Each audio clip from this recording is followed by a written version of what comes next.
Welcome back to Simon and Whiten, the Never Woke podcast at the crossroads of media, politics, and business. I'm Christian Whiten, joined as always by Mark Simon in Taiwan today. Say hello, Mark. Hi, everybody. How are you? Well, Mark, back here in America, something big failed. Actually, a couple of big failures this week, but one of the biggest failures was the woke walkout at Disney. What can you tell us about it? It seemed like this was not really that much of a protest that it was made out to be for Disney's lack of aplomb in woke politics. Look, I mean, I think what happens is that in the Twitter world, that people live now, they live in zones. They live in their own bubbles. I don't like the term bubble. I like the word zone because bubble implies that nothing gets in. They live in this district. You know what I'm saying? It's like they all live in this political district. And there's a few things coming in and out, but overwhelmingly the noise is reinforcing. And I think if you're part of the most progressive alliances that are inside and groups that are inside Disney, when you saw this alert go up from your outside political activist groups, and this is the corporate point, what happened is these people took all this outside information and they brought it into Disney.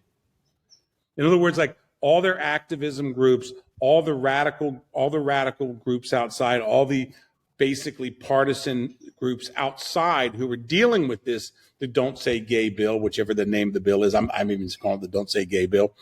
What they brought all that politics inside in the company. Here's the problem. All that information exists outside and exists outside the company in its own zone where truth is not what matters. It's partisanship that what matters. It's people pushing an agenda that what matters. It's people trying to score political points. So then here you are at Disney trying to run a company which, you know, where your major product thing is how do we get more people in the movie theaters? And you bring basically crap in, bad information in, all these bad things. So what happens? What happens is this, crap comes out. So in other words, everybody in the company is confused. Nobody has an idea what's going on. There's dissonance everywhere in terms of what it means. This is a bill that said you can't talk about sex to kids who are under the third grade and under. Most people are fine with that. And if you got a problem with that, I suggest you're not part of the mainstream. And you're certainly not part of the mainstream of a company that is selling itself as the family entertainment option. Okay?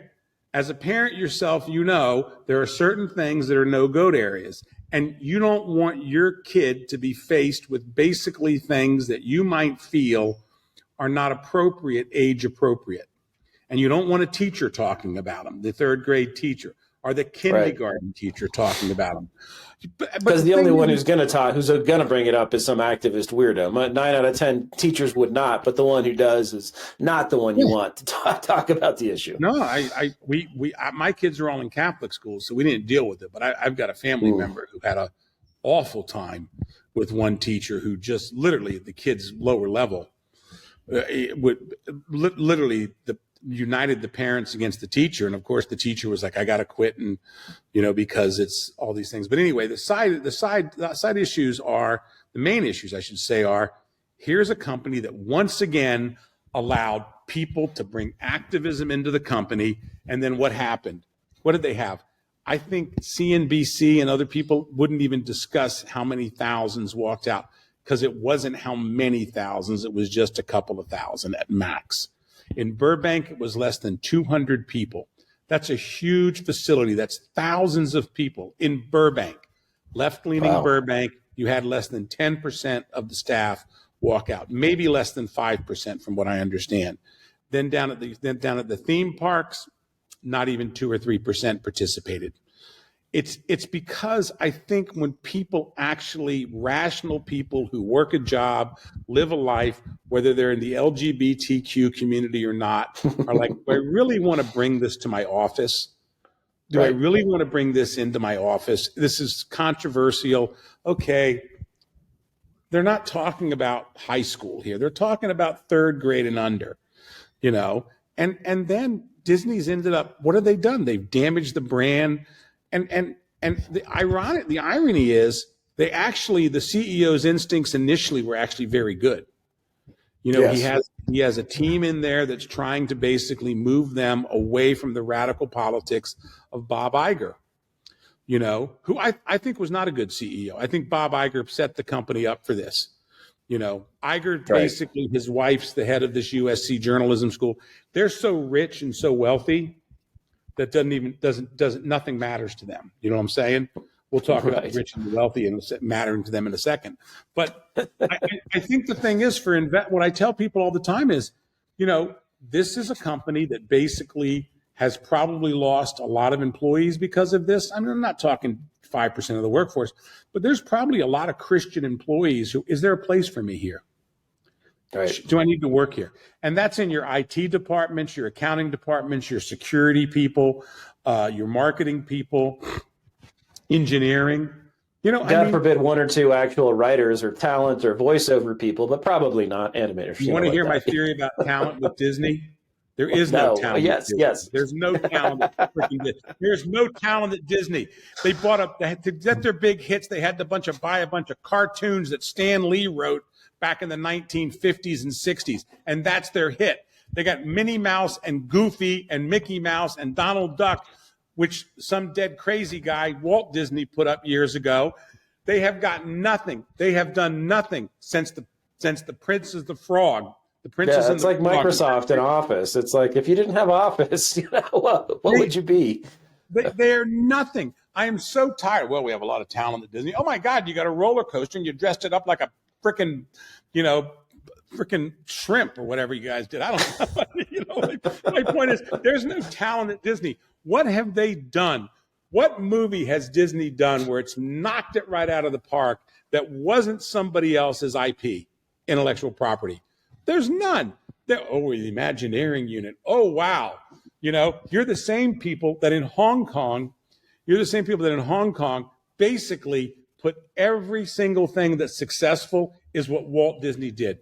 Snow White, Mickey Mouse, all the characters walking around, they're into. Buzz Lightyear, that's not Disney, folks. That's called Pixar. All right? That was Pixar who opened that up. And what did they do to the head of Pixar? They got rid of him for not being woke enough. Has Pixar had a real hit since Lasseter left? Think about it. Interesting. They're doing Buzz and you wonder Lightyear 37. how widespread this is going to be across all businesses that have gone woke. It's such a collection of mediocrities who rise up. That's who falls back on this always. It's never the top talents, or because people with real skill are there to sort of use their skill. So, and also, can I tell you something? People with real skill and people who are moving up don't sit around all day long looking to repress other people. Anybody right. who's looking to get out there and repress somebody and hold out a viewpoint has no confidence in their own viewpoint. That'd be like being imagine, here's the Disney activist. The Disney internal activists are, hey, I heard somebody wants to put up a Goofy slide and I want to put up the Mickey Mouse slide. That guy who wants to do the Goofy slide, you know what I'm saying? I'm going to basically sabotage him into the next year and drive him out of the company. Nobody does that in the real world, okay? But all of a sudden, the guy who's doing the Mickey Mouse slide is fighting somebody who said, we notice you're a Catholic. That actually happened at Disney. I know that I know the story. I fully believe it. Some guy had put Christ back in Christmas on his car, and he was confronted by two women in the parking lot. And you know who stepped in and saved him? He said the ironic was who stepped in, and he said he stepped in and saved him. He was basically a lesbian woman who was like, why are you giving him a hard time? My point is that there's serious people in both camps. And it's like when you go to Google. When you go to Google, half the people at Google don't care about politics. Then the other half do care about politics, all right? And but that half that does care about politics, most of them are very decent people on both sides. And you've got this small percentage, if you're a manager, that are looking to crush people. And the only way you get rid of them is you crush them. I'll be perfectly honest with you. Right. Your HR department cannot be empowered. Have you heard of the thing, bring the whole you to work, the whole person to work? I have not. No. It's basically this concept. You bring all of you to work and we work with all of you. Who came up with that crap? You don't bring the whole Right. person to work. Nobody cares about the whole person. Most people do all they can to get away from the water cooler when I walk over and start talking. You know, here comes the boss. You know, they run. I think I'm surprised they don't hide in halls when I come walking around. They don't want to talk to me about politics. They want to talk about life. But anyway, I mean, and they want to. I should say they want to talk about business life. I should say. Right. Right. All right. Well, speaking of super rich people, detached and maybe getting their comeuppance, but probably not. It'll probably hit the rest of us and not them. It's a little unclear, as a lot of things are, that come out of the Biden administration. But supposedly a tax on billionaires, 20% minimum tax. And there's also this idea, again, of taxing capital gains that haven't actually been realized, which just sounds like an awesome way to kill the market. I'm already pretty pessimistic and negative about the market this year with rates going up, the monetary free lunch being taken away, and oil at 110, gasoline at almost $5, a little under. But this is a great way to kill it. I don't know. What do you think about this? And do you think this has any prospects? I think it's going to go. It's not going to be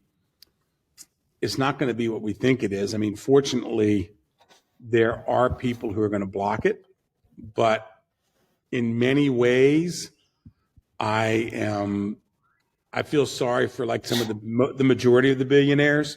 But this is what we was talking about with Bob Iger and his wife and everybody else who's worth hundreds of millions of dollars. And imagine if Bob Iger gets hit with an unrealized property capital gains tax. He's probably worth $400 or $500 million of unrealized capital gains. So, you know, what's he going to have a bill of at 20%? He's probably going to have a bill of $55-60 million that he's going to have to sell, and then he's going to trigger real capital gains as well. You know, it's a never-ending fight. But the thing is that it's really the war on success. And unfortunately, the guy who could talk about this the best would be Trump, but Trump doesn't talk about anything else well. And the point being is that we are actually reaching a point where there's just open warfare on the wealthy. I mean, it's a billionaire's tax, but it kicks in for people who are worth more than 100 million. So in other words, it always starts that way. Didn't the income tax start? It's just a millionaire's tax during World War I, which would be like a billionaire today, and pretty soon your plumber is paying it. Look, this is going to the money is only in one spot. It's in pension funds. That's where the money is, and the pension funds are the easiest to tax because essentially you're not dealing with the person. You're dealing with Mark Simon or Christian Witten's pension fund or 401k. So we never have to fill out the check. They just send the bill, you know, like the 1099, the report that everybody gets. The IRS will then just send the bill to the 1099, and it'll say Christian Witten has $10 million in his account. He has, of which $4 million is unrealized capital gains. That's his gain. He hasn't sold it yet. We're going to take 20% of that. So you're going to wake up April 15th or April 20th or whatever they're going to take the money out. And you're going to be, holy shit, I had $10 million in here. Now I got $9.2 million in here because they just took basically 20% of your unrealized capital gains. And when do you get that back? Do they hit you the next year when you have not, when the market's gone down, but you still have 500,000, you still have a $2 million in unrealized capital gains? Do they hit 20% of that again? In other words, what's the base for the unrealized capital gains? Or what they're going to force you to do is keep flipping, which is going to increase your tax burden and is going to give you no incentive. And corporations are going to have no incentives. So then what we're going to do is, well, why don't we just, then they'll either dividend everything out, which is, or most likely they'll give the CEO and the CEOs, they'll increase executive compensation considerably. Okay, because that's what I would do. I'd pay people a lot more money and I'd go private. and they'll go private. The idea that companies can't go private is just ridiculous. I see people who are like, well, you'll do it or whatever. We all take the company private. Well, we'll come and get you anyway. No, you won't. You won't do anything. I won't. And then the other thing too is, can I tell you the biggest side loser out of this it's going to be is philanthropy. Yeah. It'll be a monster loser because now you're taking my money. So don't come to me for money for the soup kitchen. You sons of bitches are already taking all my money right up front. And rich people think like that. And I'll tell you, I've seen it already. I've seen it in New Jersey and New York already. People leave, they go to West Palm Beach. What goes with them is their donations. But this is a killer at all levels. Yeah, you're in. Why would I donate to the, why would I donate to the New York Symphony when I can actually go down to West Palm Beach, and make the jug band better? You know what I'm saying? I mean, it's all. I'm sure they're more sophisticated than that down there. But yes, you're right. I'm sure there are down in Well, Florida, and there's another angle here, which is that, you're right. So you can take things private, and then if you sell a company, you'll have a big capital gain. But okay, then it's just one time. You were expecting that anyway. And again, people like you and I wouldn't be able to do this, but people with that sort of resources could move this stuff to Switzerland, to Dubai, to Singapore, to wherever, not even evading taxes. I think, once you move capital abroad, if it's post-tax and you make a tax, I could be wrong on this, if you make a gain abroad on a foreign stock, I don't think it's taxable here. Again, could be wrong on that, but there are legions of people that help the wealthy get around this. So it always ends up falling on the middle class. And I don't know, Manchin, he's thwarted the Biden administration's policies so far, most of them, not all of them. Certainly there was some mega spending early in the administration that Manchin was okay with. But I don't know, getting a West Virginia Democrat to agree to a tax on quote unquote billionaires might not be that hard. I think the problem they're going to have will be the John Testers of the world, the Mark Warners of the world, Kelly. I even think, to be perfectly honest with you, they're going to have a significant problem with some of the Californians, because the Californians, by and large, they live off the largesse of tech billionaires and tech multimillionaires and the Hollywood people. And we both know, Christian, you're called it. You're 100% correct. The New York. I love that somebody pointed out in the New York Times. The New York Times goes, billionaires tax to be put in, and that was in the headline. And then in the lead, like right below it, literally 30 words apart, was, those making more than $100 million. And I'm going like, who at the New York Times can't do math? You know what I'm saying? In other words, they took in 30 words, we took this from, and then we divided by 10. Right. And we both know that 100 million. I actually saw or heard somebody that said the real number they want to get to is about 20 million. And that's a lot of people, and that's a lot of people who that's a lot of people who are wealthy people, but it's business owners, it's guys who've spent a lifetime on Wall Street, or not even a lifetime, and now they're going to start getting hit with this. But that's the number that they're going to have to come up with. And I think what they'll do is they'll lower that 20% down to like 10% or 5%, and then they'll spread it. But then they're dead. I mean, at this point in time, this is when you start, as a friend of mine, this is when you start divorcing your left-wing partner who's like, I think we all have to give. Really? Out. You go. You're already giving half, right? Yeah. You're already giving half.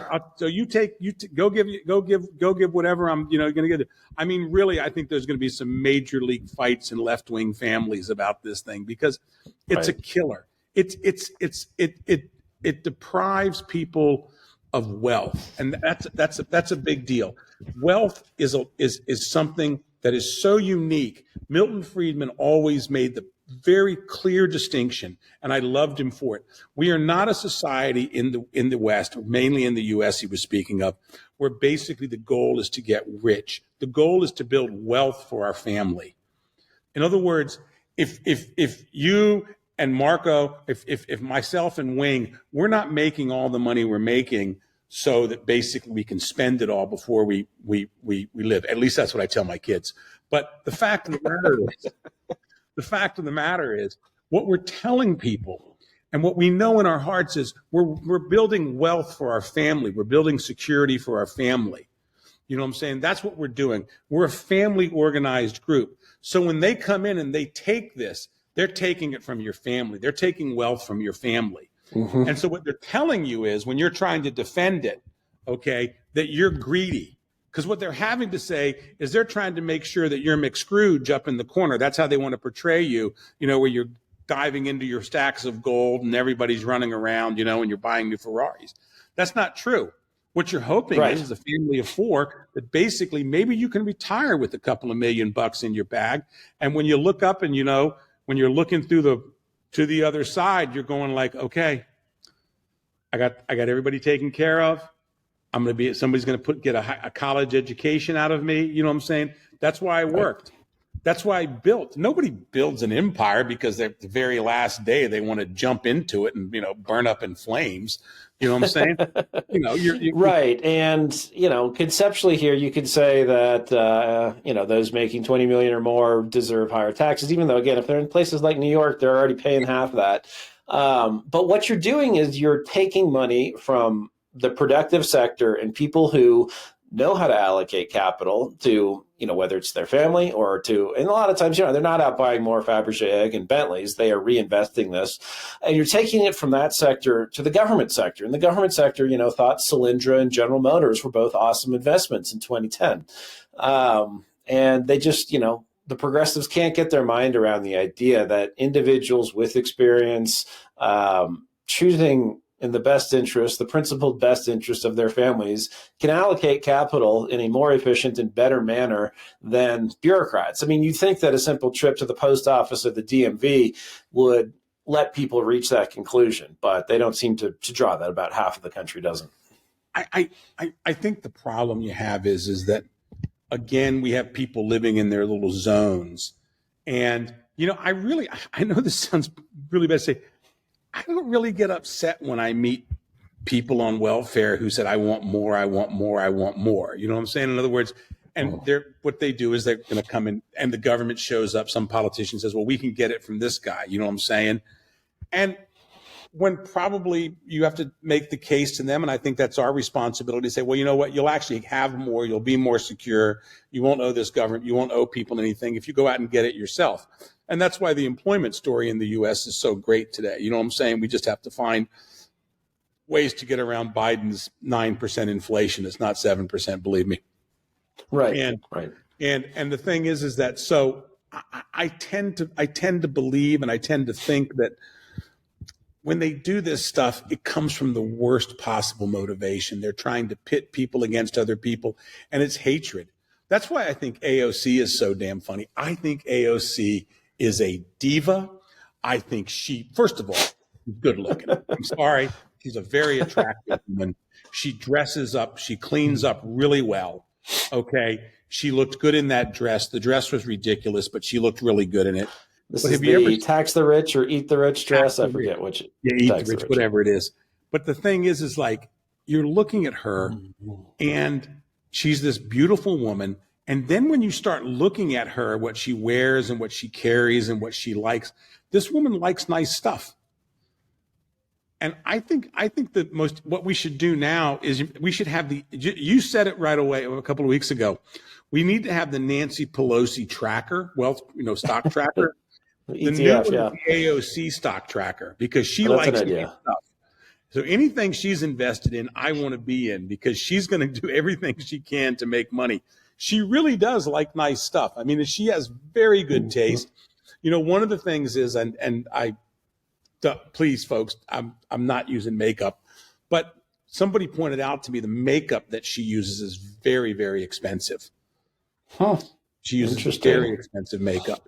Not as expensive as John Edwards, maybe, but pretty close. I'm dating myself. And look, it's an unfair thing for women. I've always believed that. I worked in the news business, and it's completely unfair to women.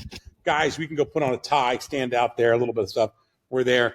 these poor women, online on air reporters. I mean, they're for 2 hours. They're an hour and a half every hour every morning, getting ready to go. You know what I'm saying? The goal is to find a hairstyle that basically doesn't, take an hour every day. But my point about AOC is that AOC this is her nirvana of just taking stuff from people. She thinks they can just take stuff from people, and it's not going to work. It's the reason why I say that she likes nice stuff, and I think in her mind she's going to go down this road. It's going to be interesting to see where Pelosi comes on this, because she's in San Francisco. I think she has more millionaires in her district than she's top two or three. There's going to be a lot of people there when that number comes out that says if you're worth more than 10 million, you're going to get 10%. Okay. We'll see what happens in her district then. We'll see where she comes down on this. I say she kills it. I don't think it sees the light of day.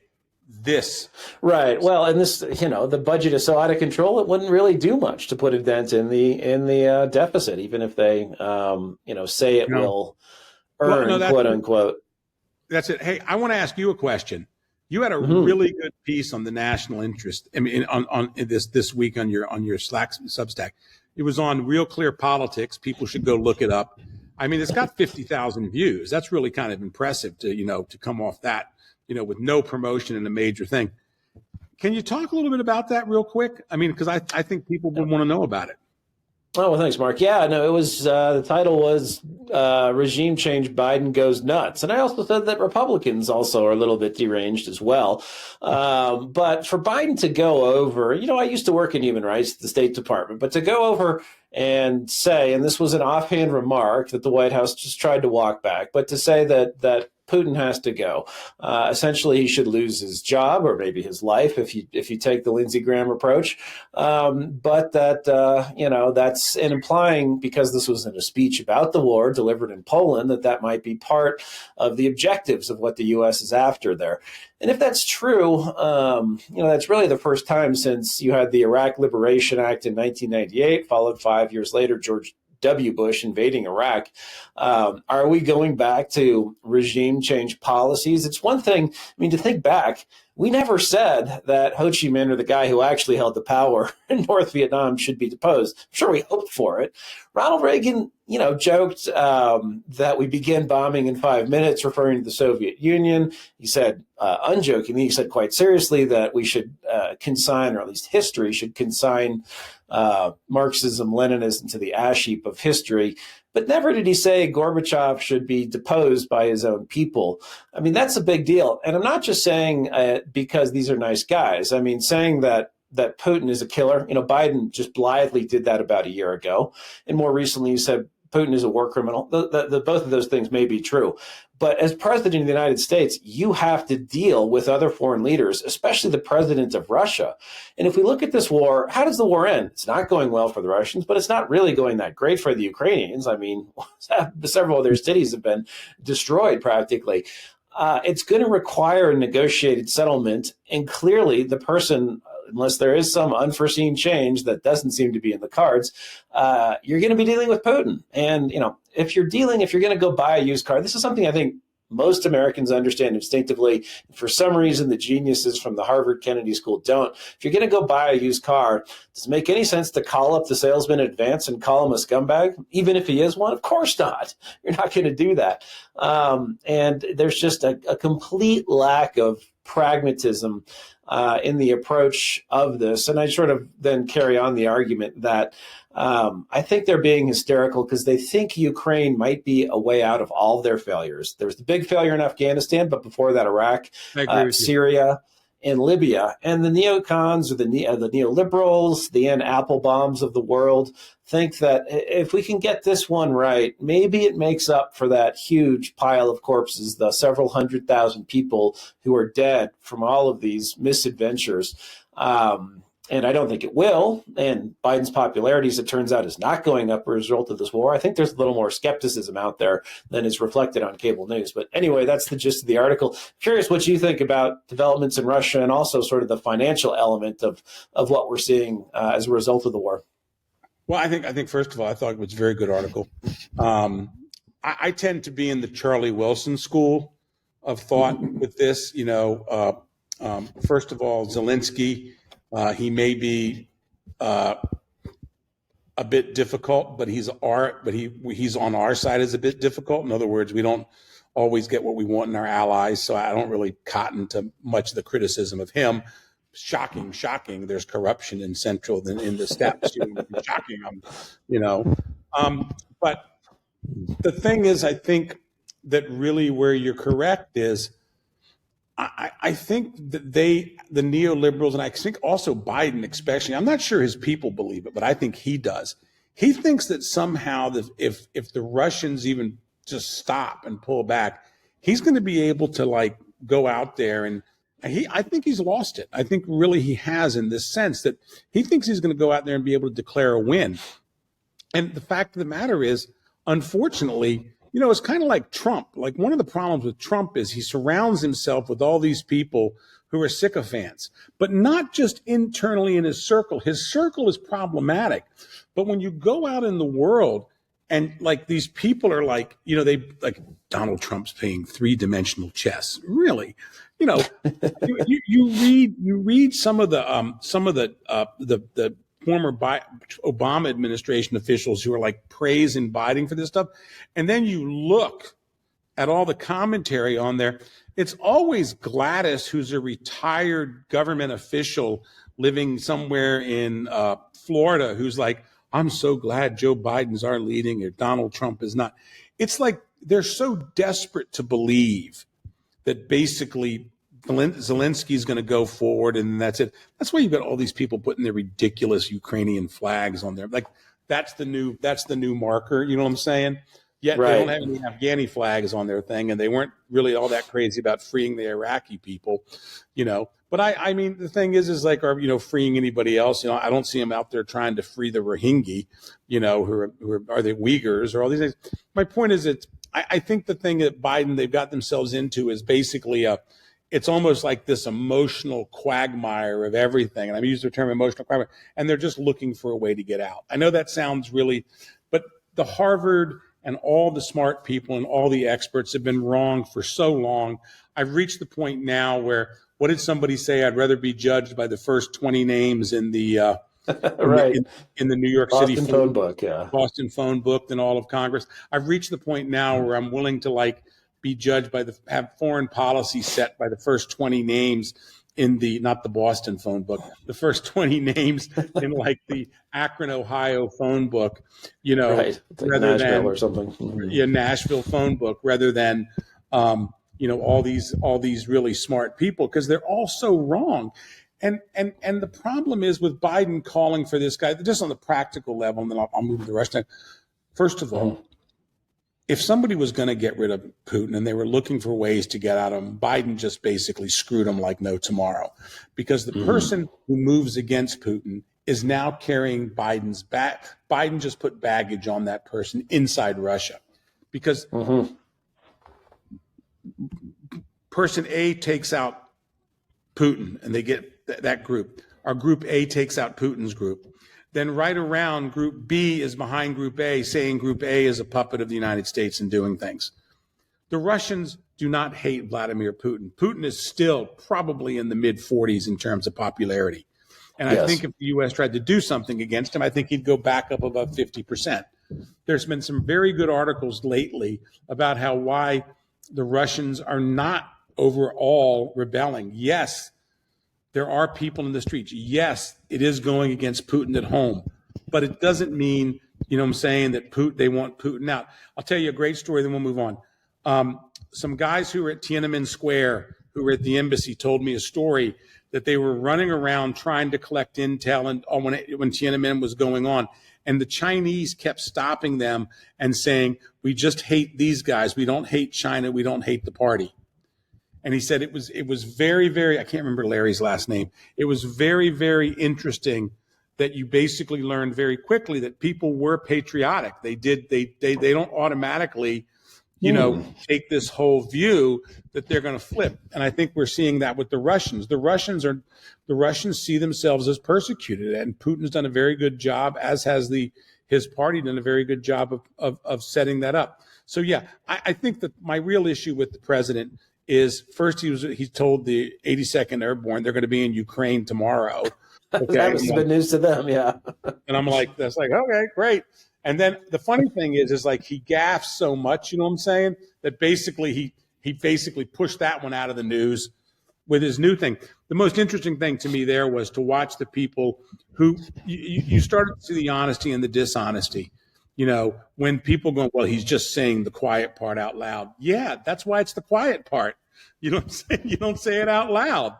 Right. So, and just the justifications I thought were kind of ridiculous. What it means economically is, well, we just saw something that happened today.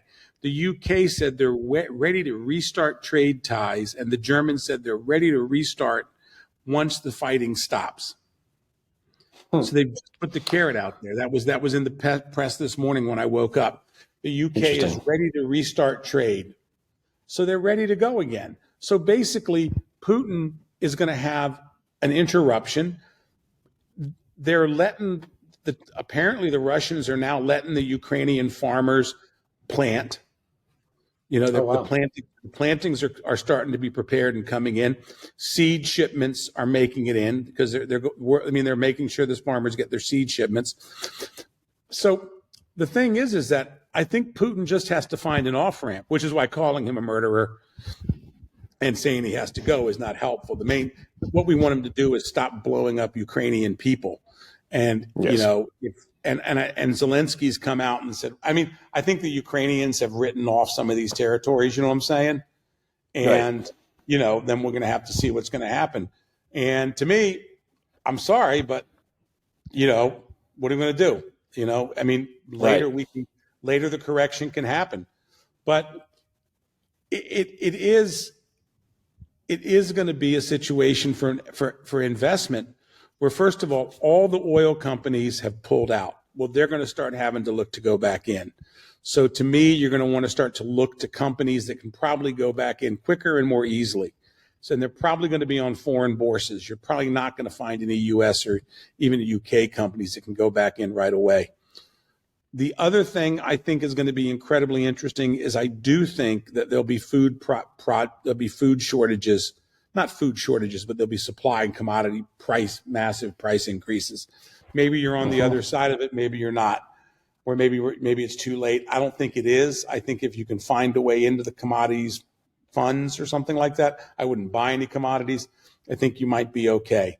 But I do think we are going to see some companies pick back up. And here's the final thing. I would buy BAS Systems. I am looking at a lot of European arm makers now because, all this stuff, I heard a great line the other day. It's essentially, this is like all these weapons going to Ukraine is like somebody getting permission to sweep out their closet and now they get to go shopping again. So for example, the Brits are sending they've apparently sent every missile that the Brits have sent. They don't have any weapons less than, like, I think it's 5 years old in the UK, and it's going to go down to 2. They'll keep enough for themselves, you know what I'm saying? But they're going to send those out. So what's going to happen is the old stuff goes, you know what I'm saying? That's how you do it. You push the old stuff out, and the Brits get the new stuff, new and improved, and all these other things. And the fact of the matter is, I've kind of noticed one thing with the Ukrainians. They're not very good shots with these anti-air missiles. I watch the videos. They tend to shoot a lot of them before they take one down. And in fact, I put that out there and somebody said, yeah, the Afghanis were a bit more, sparing. In other words, however they did it, they did a little bit differently. You know what I'm saying? But the fact of the matter is Zelensky said the other day he needed 50,000. I think he just made that up here. 50,000. Yes, when he negotiates, he starts with a big number first, it seems, on anything. Yeah, that's okay. But 50,000, so he gets 5,000 of these things. So, so the thing is, somebody already said the French are already complaining, that the military is already complaining, saying we're getting very, very short on I'm stuff. sure. Well, you remember during the Libya war, which France and Britain started and then dragged us into it because they ran out of smart weapons after about 5 days. It's like, what happens? What happens if there's a war in Europe? Yeah, I mean, and so President Obama was called upon, and it wasn't just, hey, we'd like you to join. It's like, you have to come because we're out of weapons. I mean, we saw this. Believe it or not, we saw the same thing in the Falklands War too. That's actually. Mm-hmm. The Falklands War was actually, somebody actually made the point that if the Argentinians would have tried to hold out longer, it would have been very problematic for the Brits. They were scrambling to get Protestant, because they had no way to reinforce. People have to remember that. You know what I'm saying? And the other thing too is. But the real thing is that, I mean, it's hard to resupply. They didn't have, they basically had to send it down by ship. But so the thing is my point is that I think there's going to be opportunities in Russia, but I think there's going to be other opportunities too in rebuilding Ukraine. And I think you're going to see companies, but I think there's still a few buys, and I think some of those buys are, the first buy I think is going to be weapons, defense contractors in the U.S. I think the second buy is going to be oil and gas development, because I think our problems with Russia are not going to go away very quickly. And I also think the Europeans really now want an alternative source. And I think Biden's been busted on this. I'm also starting to believe, and I know this, I'm not fully worked out here on this yet. I'm starting to believe that we're going to start to look at companies that are having tough times in Europe with manpower, and that's a lot more deep research. I think what's happened in Ukraine. I think if 2 million of those people have left, I think 1 million of them aren't coming back, and you can already see people sucking that talent up. And so I think my point being is, I think there's probably this is heightening the attention on European companies that can't get talent. And there's going to be certain ones that can't. And I know that's a very small play, but I think it's people who can help solve that problem. SaaS is what I'm getting to the point of. In other words, you can short a few companies, but in Europe, are we going to start seeing the serviced as software people get a rebirth, and get a resurgence? Because the simple fact of the matter is that when you saw all these countries showing up to suck up these Ukrainian refugees because they needed labor, it was an amazing thing. And I'm doing it too. I'm hoping we can get 10 or 15,000 Ukrainians to the Ontario area, because I got a couple of businesses there I'd love to hire some into. It's going to be a real eye opener for people. Anyway. Right. All right. Well, yeah. Next time you're in Taiwan. Next time we're going to have to talk a bit about that. I know you're in quarantine now, but hopefully you'll be sprung. That's why I say, let me get out and talk to you. Let me get out to talk to people rather than having people. Not that anybody's ever come up with it. All right. That's all the time we have for this episode of Simon Wyden. Joining us. Come back soon for the next episode. Thanks. Bye.